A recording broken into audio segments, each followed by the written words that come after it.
Welcome back to our Worth It series, where we put Australia's most talked about suburbs under the microscope to find out, are they really worth your money? Hi, I'm Oliver from Insighto Buyers Agency, and today we're in the heart of Frankston. Frankston sits about 41 kilometres southeast of the CBD, right at the end of the train line, and it is considered the gateway to the Mornington Peninsula. Put it down! Put it down! Put the knife down! The members stabbed. Oh, he's got a box cutter! And punched. Get down on the ground! Get on the ground! No! Hey! I'm gonna spray you!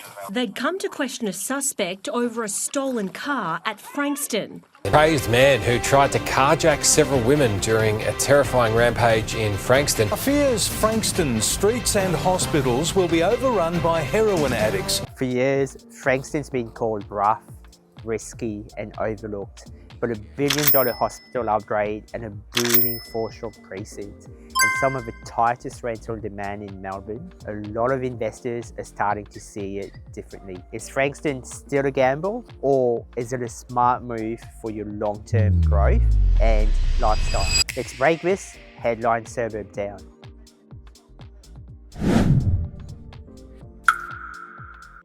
Let's unpack why Frankston Hospital is such a game changer to property investors. Frankston Hospital is changing fast. A game changer.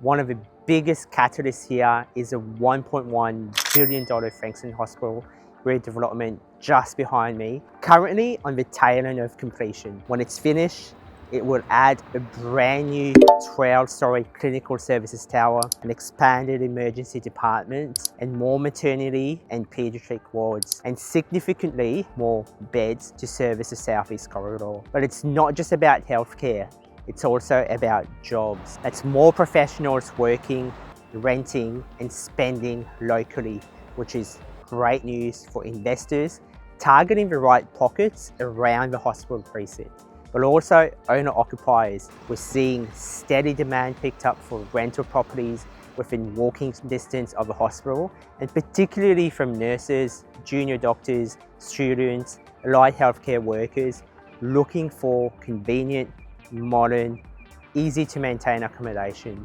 This will shift the whole demographic and the economy of the suburb.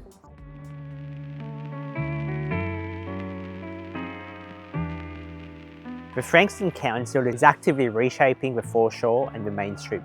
Nepean Highway is set to become a tree-lined boulevard with wider footpaths, bike lanes and outdoor dining, and that's thanks to council and obviously federal funding. Level crossing removals on the Frankston line are done, improving travel times and safety, and the East Link and Frankston Freeway keep the area connected to the CBD and the Southeast Corridor. All of this improves livability and attracts both owner-occupiers and renters who value convenience of lifestyle. Frankston is also home to a Monash University Peninsula campus, one of Monash's key sites for nursing, health and education. This draws in hundreds of domestic and international students each year, many of which are looking to rent locally and often in shared houses or smaller units near public transport and the campus. And then on the opposite side, there's the Chisholm TAFE Frankston campus just down the road, which adds even more to the student cohort and young professionals renter pool.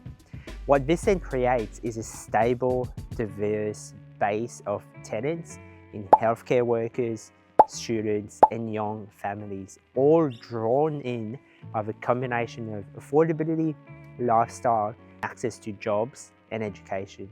For investors, there's that powerful mix that helps underpin the rental demand and supports a long-term growth.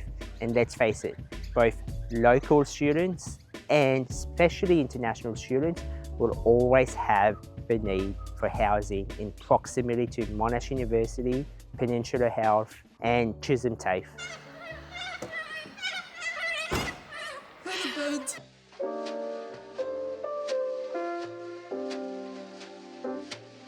On top of health and education, Frankston is home to major government and corporate employers, just like the headquarters of South East Water, which sits right in the town centre. South East Water employs hundreds of staff locally and adds a significant white-collar workforce to the area.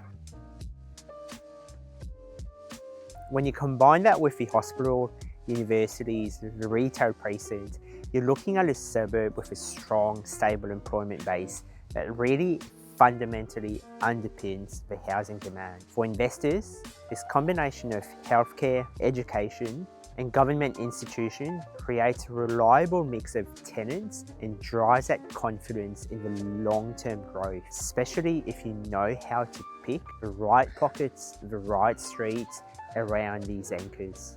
Let's unpack the numbers. Your medium house price is about that 765 to 770 and rising, which is still 200 to 300k cheaper than your neighbouring suburbs of Frankston South, Chelsea, Mordialloc and Patterson Lakes. Your vacancy rate, 1.2% and declining, showing a healthy rental demand. Your rental yield, about 3.6 to 4%. It's quite strong for a bayside suburb. Your rented to owner occupier ratio at about that 39%. Your affordability years to own is sitting at 39 years. And when you pair this with a socioeconomic score of 4, that is a great combination for capital growth. Inventory and stock levels have dropped in the last 6 months as a sign of tightening supply.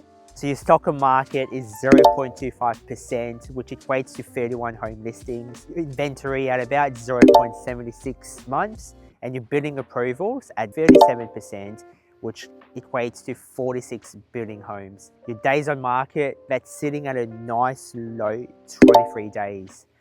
Private sale and houses are transacting on average about 1 to 2 weeks, if not less.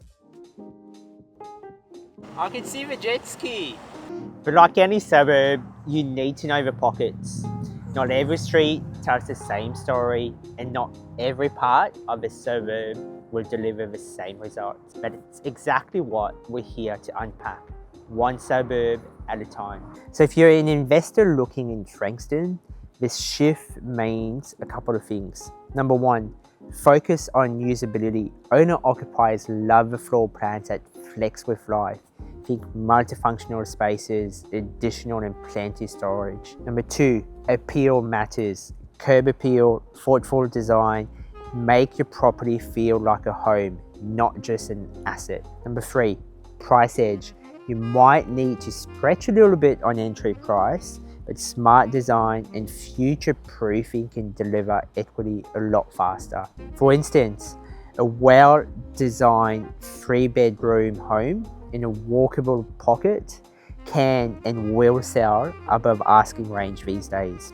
Just have a look at one Iona court in Frankston, a 3-bed, 1-bath on 636 metres square of land, renovated, sold for $828,000 in late July of 2025. So whether you're bidding for yourself or buying for someone else, understand the emotional power of owner-occupiers is quite key in Frankston. It's not just about location, it's about lifestyle match and a design appeal that is ticking all the right boxes for owner-occupiers and the investor landscape. Frankston transformation is no accident. It's a result of deliberate planning, infrastructure investment, and growing demand for affordable bayside living. If you're an investor and willing to be selective and think long-term, Frankston has all the ingredients of a suburb on the rise. If you found this helpful, give a video a like and subscribe to the channel and drop a comment below. Is Frankston already on your radar, or are you waiting to see what happens? I'd love to hear your thoughts, and as always, I'll see you on the next one.